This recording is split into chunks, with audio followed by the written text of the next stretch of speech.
ਵਾਹਿਗੁਰੂ ਜੀ ਕਾ ਖਾਲਸਾ ਵਾਹਿਗੁਰੂ ਜੀ ਕੀ फतेह। जन्म साखी 10 गुरुओं की सूरज प्रकाश ग्रंथ साखी गुरु गोबिंद सिंह जी की पहाड़ी राजाओं से जंग, शाही सेनापतियों की हार तथा गुरुजी की जीत के नगारे बजते हुए अनंतपुर पहुंचने की खबर को सुनकर राजा भीमचंद बड़ा चिंतित हो गया। उसने सारे पहाड़ी राजाओं को बुलाकर कहा कि गुरु दिनों दिन जोर जा रहा है। यह हम अब चुप कर बैठे रहे तो वह दिन दूर नहीं होगा जब वह हमारा सारा देश काबू कर लेगा। सब राजाओं के हाथ से हाँ मिली देखकर भीमचंद ने जंग की तैयारी का हुक्म देकर 10,000 सेना से अनंतपुर पर चढ़ाई कर दी। इस चढ़ाई की खबर को सुनकर गुरुजी भी अपने योद्धाओं को तैयार करके पहाड़ियों को अनंतपुर से दूर आगे होकर रोकने के लिए भेज दिए। सिख योद्धाओं ने जब पहाड़ियों को आगे से जाकर रोका तो आमने सामने होकर जंग होने लगी। तोपों, बंदूकों की तड़ातड़ की आवाज तथा चमकती कृपानों की चमक से भयानक युद्ध खत्म हो गया। संध्या तक अपना बहुत सारा जान माल का नुकसान करवाकर कड़ा प्रसाद की देख देकर खुशी मनाई। धन श्री गुरु गोबिंद सिंह जी महाराज। सेदे खां ने गुरुजी की शरण ग्रहण करनी। कुछ देर पहले पहाड़ी राजाओं ने जो अपने मंत्री दिल्ली भेजे थे वह झूठ सच बोलकर 1.25 लाख फौज चढ़कर गुरुजी के ऊपर ले आए। इस फौज का सेनापति सेदे खां पठान दिल्ली से फौज लेकर थानेसर आ उतरा। यह खबर गुप्तचर ने गुरुजी को अनंतपुर आकर दी तो आपजी ने अपने एक नौकर मेमुख खां पठान तथा सेदे बेग जिसने चमकौर के युद्ध में आपजी की शरण ग्रहण कर ली थी को 500 सिख योद्धाओं को तैयार करके शाही सेना के मुकाबले के लिए मैदान में भेज दिया।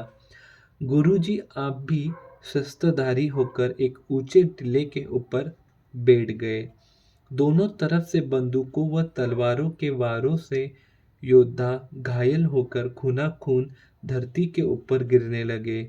इसी तरह तबाही मची हुई थी कि तुर्क सेना के सेनापति सेदे का पठान ने जब सुना कि गुरुजी सखी है तथा चतुर शरीर करके बलवान योद्धा है तथा करामाती में भी पूरे हैं तो उसको आपजी के दर्शन करने की बहुत श्रद्धा तथा प्रेम हुआ।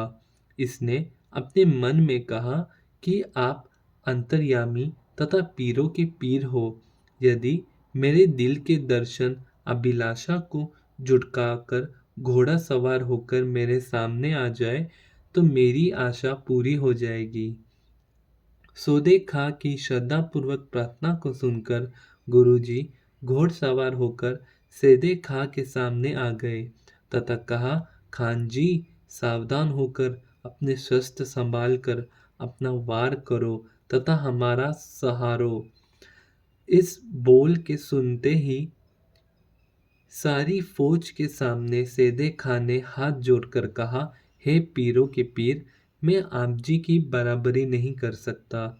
गुरुजी ने कहा, तुम शाही सेना का सेनापति होकर हमारे साथ युद्ध करने आए हो।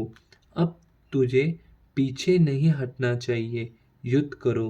यह बात सुनकर सोदे खान ने घोड़े से उतरकर आपके चरण पर सिर रख दिया तथा आशीर्वाद लेकर युद्ध घोड़े कर अलग हो गया। सेदे खां की इस कार्रवाई से तुर्क सेना भी अपना दिल हार कर पीछे हट गई। धन श्री गुरु गोबिंद सिंह जी महाराज।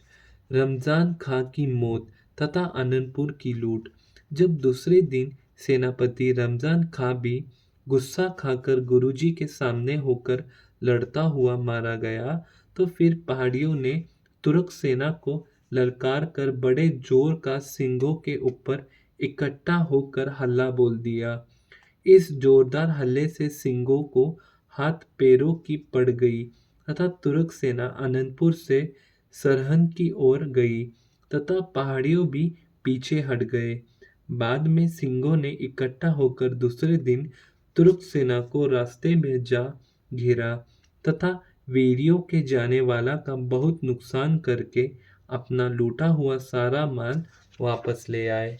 धन श्री गुरु गोबिंद सिंह जी महाराज। वाहिगुरु जी का खालसा, वाहिगुरु जी की फतेह।